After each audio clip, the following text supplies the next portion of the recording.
За өнөөдөр 24 оны Монголын үндэсний радио телевизийн тайлан хэлцэж байгаа юм байна. Тэгээд яг ер нь бол 24 оны ямиг 25 оны сүүлээр хэлцэн гэдэг чинь хожуу хэлцэж гэсэн үг. За гэхдээ анх удаа гэдэг нь сайшаалтай. За ер нь Монголын үндэсний радио телевизийн олон нийтийн болсны гол зорилго бол манай нийгмийн бүх экосистемийн иж үрдэл болсон энэ хүмүүсийн төлөөлөл өдөрт зүйлдэн суугаад энэ хүмүүс бодлогоо гаргаад Монголын үндэсний олон нийтийн телевизээр үндэстэн олноо одоо соён гээгэрүүлэх. За мэдлэг мэдээлэлээр хангах ийм л чигүүрхтэй. Маш товчхон хэлэхэд бол одоо NHK, BBC, Deutsche Welle-ийн зэрэг зэндаанд хүрэх ийм зорилт тавьж явах хэрэгтэй. Улс төрөөс ангид байх хэрэгтэй гэдэг. За миний гарт болохоор Globe International-ийн Монголын үндэсний радио телевизийн үйл ажиллагаанд хийсэн мониторинг байж байгаа юм. За эндээс эхлээд 3 асуулт асууя гэж бодож байна. Олон нийтийн радио телевизийн тухай хуулийн 8-5 дээр зөвлөг үүрэг бүхий орон тооны бус зөвлөлийг үндэсний зөвлөлд иргэдээ байгуулна гэсэн. Тэр нь бол одоогоороо байгуулагдаагүй байгаа юм байна. Гадны жишээг дурдхад BBC, NHK хоёр бол одоо 110 хүртэл хүнийг бүрэлдэхүүнтэй ийм зөвлөх үйлчлэгээ бүхий зөвлөл байд юм байна.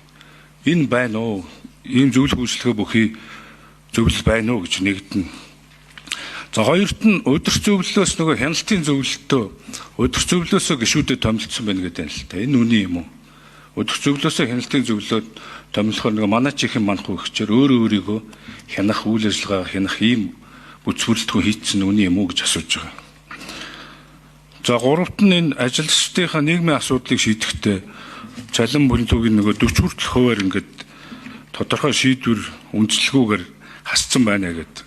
Үндэсний радио телевизэд ажиллаж байгаа ажилчдын буруу гэж бол байхгүй. Бүгд одоо мэргэжлийн хүмүүс ажилладаг гэж ойлгодог.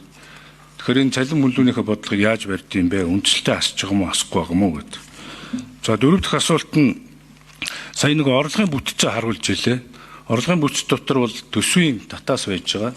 50% бүрдүүлж байгаа. За нэвтрүүлгээ зарж байгаа юм. Нэвтрүүлгээ орлого байгаа.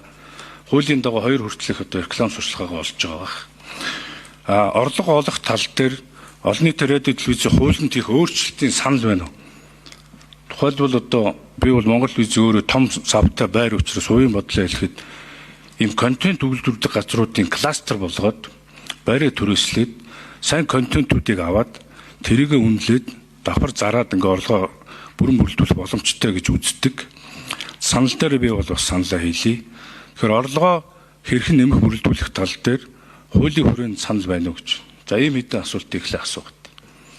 За нэгдүгээр асуултанд олон нийтийн радио телевизийн тухай хуулиар орон тооны нөгөө зөвлөл байгуулах гэдэг олон нийтийн зөвлөл гээд байгаа. За энэ маань бол байгуулагдаагүй. За хоёр дахь асуултанд болохоор үндэсний зөвлөлөөс хяналтын зөвлөлөө томилсон үнэн үү гэд. За манай шинэ журмаараа бол үндэсний зөвлөлийн дэрэгдэх хяналтын зөвлөл маань бол хяналтын зөвлөлийн ажиллах журам бол 2022 онд бол батлагдсан шинэ журам. За тэгээд хяналтын зөвлөл маань 3 хүний бүрэлдэхүүнтэй. За 3 хүний маань 2 хүн нь 2 гишүүн нь бол гаднаас байдаг. За 1 гишүүн маань бол манайх дотроос үндэсний зөвлөлийн 1 гишүүн бөгөөд тэр хяналтын зөвлөлийнхаа бол даргаыг хийдгээ. За 3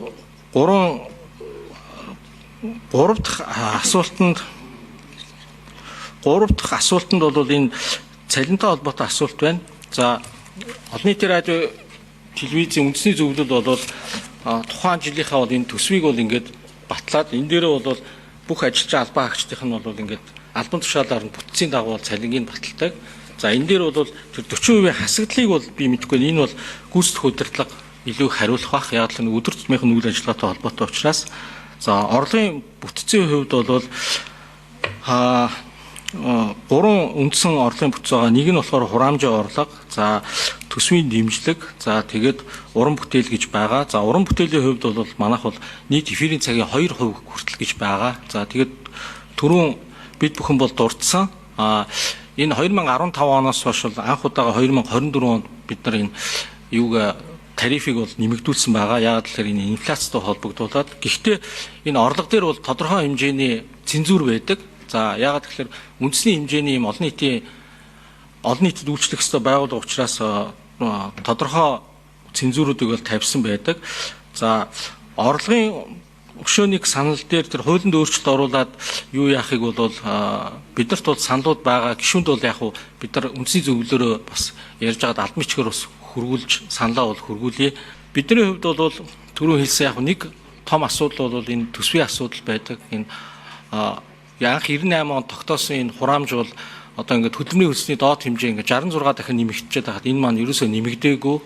За тэгээд хүмүүс бол маш их олон талаас нь бол хардсан байлээ. Ийм их олон ажиллаад бүтээмж нь бага байна гэдэг. За би бол анх өөрөө энэ томилогдож ирээд эхний 3 сар бол нөхцөл байдлын анализыг бол нэлээд хийсэн. За тэгээд ингээд харж байхад бол яг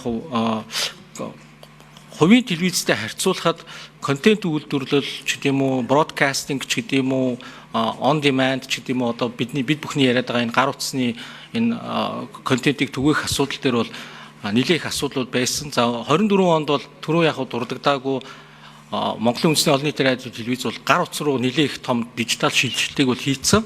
За тэгээд үн төлбөргүйгээр бол 5 сувг болон энэ радио нь бол гар утсан дээр бол тогтмол явдаг болцсон байгаад байгаа. За энэ эргүүлээд түрүүн шижир гишүүний асуултан дээр бас ингээд яг нийлүүлээд хариулахад хэрвээ магадгүй бид нар энэ өөрсдийн сан хөмрөг ч гэдэм үү энэ архивд байгаа контент магадгүй энэ аппликейшнаараа зараад төлбөртөө өгөх юм бол бас нэг юм орлогын бас боломж байх бололцоотой болно. Нөгөө талаараа өргөн нэвтрүүлгээр явж байгаа контентийг бол бид нар тоолоход бол маш хэцүү. За тэгээд энийг уг нь нэлээд нарийн тоолдог гэсэн байгууллага нээлттэй тоолж нээлттэй сервис үзүүлдэг байгууллага тэр максимум дампуураад бол алга болцсон юм байлээ. За тэгээд Skytel, Unitel, Univision гэдэг энэ хувийн компаниудаас бол бид нар бол тийм шууд нээлттэй мэдээлэл авах бол ирэх байхгүй. Энэ өөрөө эргүүл нэг хувь хүний нууцтай холбоотой бас юм хуулийн заалтууд бас байдаг юм шиг байлээ. Тэгээд бид нар бол хандаж үзсэн. За ингээд Монголын үндэсний радио телевизийн үйл ажиллагаа санхүүгийн одоо байдлыг сайжруулах, ажилчдын нийгмийн асуудлыг шийдэх, улс төрөөс ангид байх энэ зарчмыг одоо хангах үүднээс хоёр шатны ажил хийх ёстой байна гэж харж байна. За хамгийн түрүүнд энэ нийтийн сонсголын тухай хуулийн 8-5-д за улсын хурлын дэгийн тухай хуулийн 119.1-2 дээр улсын хурлын хяналт шалгалтын тухай хуулийн 29.2-2 гээд өөрөөр хэлбэл олон нийтийн радио телевизийн талаар хуулийн хэрэгжилт хэрхэн байгаа талаар үнэлгээ хийх юм сонсгол хийвэл яасан юм бэ гэсэн. Энэ сонсгол гэдэг одоо сүүлийн үед нэг сонсгол хийгээд тахаар байцааддаг, шалгадаг одоо хамаг юм ухдаг, төнгөдөг гэж ойлгох шүү. Миний одоо энэ санаачлаад хийх гэж байгаа санал оруулж байгаа энэ сонсгол бол энэ олон нийтийн радио телевизийг хуулийнхын хүрээнд яаж ажилуулвал одоо зүйтэй байх вэ гэдэг хуулийн төслүүдийг хэлцэх. За тэр бэрхшээлүүдийг шийдэх, дэмжлэг тусалцаа үзүүлэхийн чиглэлд хийх гэсэн бодолтой байна. За нэгд нь хоёрт нь сонсголын дараа судалгаа хийх хэрэгтэй. Судалгаагүй ажиллаад байгаа харагдаж байгаа. Гэхдээ олон нийтийн телевизэн заавал одоо контентоор тэргүүлээд байх шаардлагагүй шүү дээ. Тийм чиг үүрэг байхгүй. Энэ бол одоо соёлын өвийг тээгч Монгол улсын одоо үндэсний дархлааг хамгаалж байгаа үндэсний радио телевиз.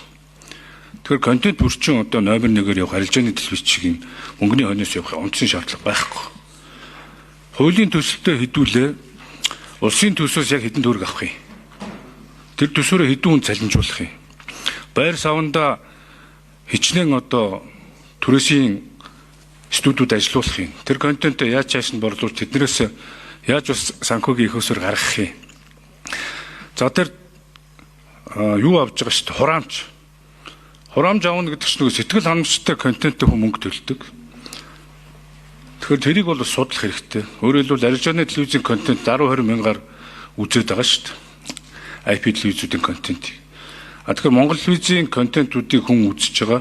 Монголын мэдээ, Монгол телевиз ард иргэд хэрэгтэй гэж үзвэл тэр хураамжийг бодлогын чанартай санал асуулгаар дэмжүүлээд ингээ нэмүүлж болно шүү дээ. Хуулийн төсөл оруулаад. За тэгээд яг энэ төсөвт гарч ирж байгаа тэр мөнгөндөө таарсан энэ бодлогыг олон нийтийн радио телевизийн үүрэг чиглэлээ тодорхой болгоод ингээ хийчихэл зүгээр л баланс хийгээл явахад болох юм байгууллага байхгүй. Ашиг орлого олохын төлөө, тэнд улс төрчхийн төлөө ямар шаардлага байхгүй. За тэгээд 15 гишүүнийг сонгож байгаа сонгон шалруултыг шүүмжлэлд хандаад. их хурал, ерөнхийлөгч, засгийн газраас нэг хүн санал болгохоор тэр хүмүүс нь хувь улс төрчтэйгээ холбогдоод тухайлбал ММ мэдээлэл гарах орох хүний листийг хөтлөг гаргаж байгаа гэсэн юм байдаг.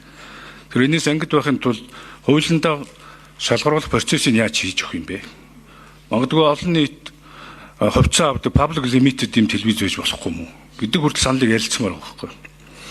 Тэгэхээр одоо миний хэлэх гээд байгаа зүйл мэргэжлэх нөхөдөө уриалахад олон нийтийн радио телевиз бол дотроо маргаантай улс төртэй байгаа шалтгааныг нь олоод хуулиараа сайжруулъя.